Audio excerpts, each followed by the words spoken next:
Today we've seen those teams bring back ground radar tools to scan the earth and see what's beneath it before then bringing in again a JCB digger to excavate the earth in those places that they're interested in. We're just a few miles away from where Madeleine McCann was last seen. From Germany are leading a new search into the disappearance of Madeleine McCann, just a mile or so. Of course, if you research the news, it actually turns out this wasn't a new search after all. It was ground covered by the Portuguese already.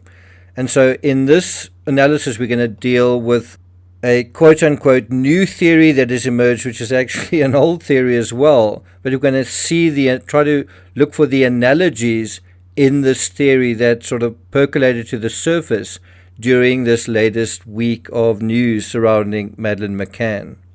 I got nightmares in my head, I fear thoughts build up until I can't feel. My mind fills up into a creature, and it haunts me somewhere much deeper. I got nightmares in my head, I fear. Hello and welcome to True Crime Rocket Science. So let's jump right into that theory. And it involves a woman drinking at a cafe near the Ocean Club and apparently running over a child. Even a neighbor told police that she heard this couple rowing the day after Madeleine disappeared. She said that she heard the man yelling, "Why did you bring her?" over and over again.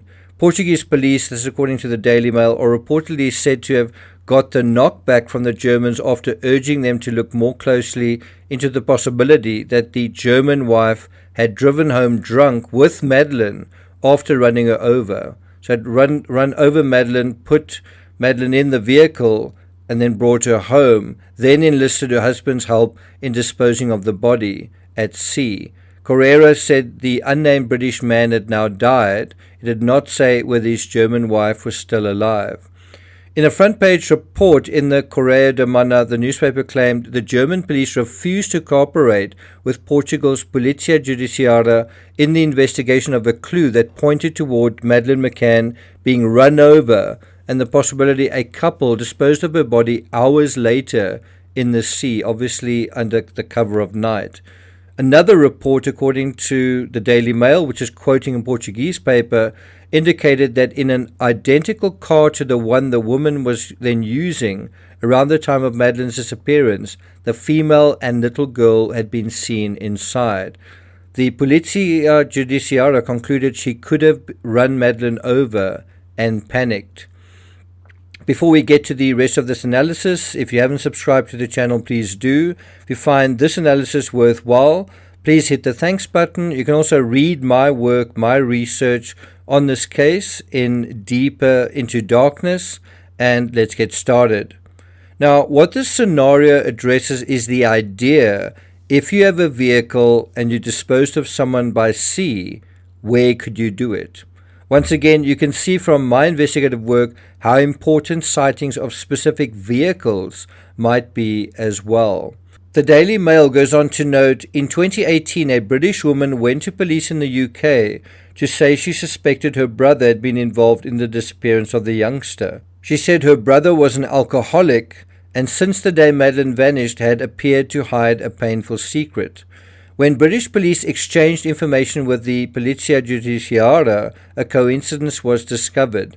On May 4, 2007, a woman told police she had heard neighbors arguing. They were both alcoholics. He was English and she was German, and she heard the man shouting repeatedly, "Why did you bring her?"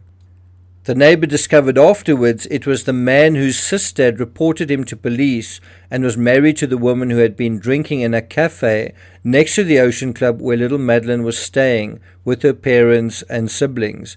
The newspaper also claimed the mystery British man had always refused to tell his sister if he had been involved in Madeleine's death before she alerted the authorities. This reminds me a little of the Wolf case and the allegations made about how it supposedly connects to the Ramsey case. I don't believe it does, and I don't believe this case connects either.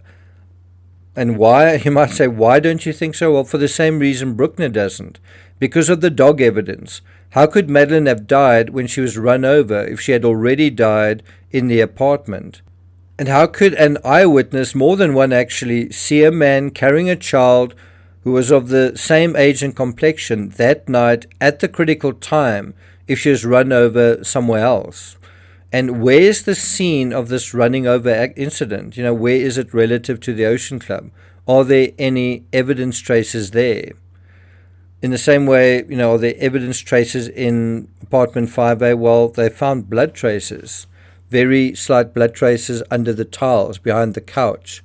Now, according to the Daily Mail, the idea Madeleine left her holiday apartment to look for her parents, who were eating tapas nearby, and then fell in an accident or was knocked over by someone who panicked and disposed of her body, has been put forward in the past. Portuguese police have yet to respond to the Correio da Manhã newspaper report.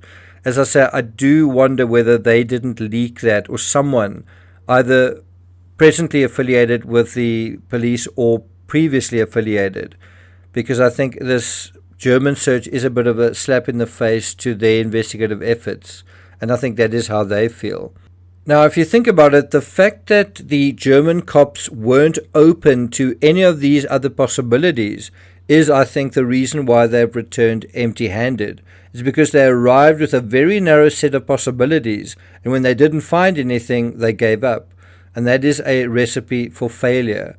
The recipe for success is to start searching with an open mind, and then start thinking about it strategically and fully informed of the facts, and then start prioritizing your evidence.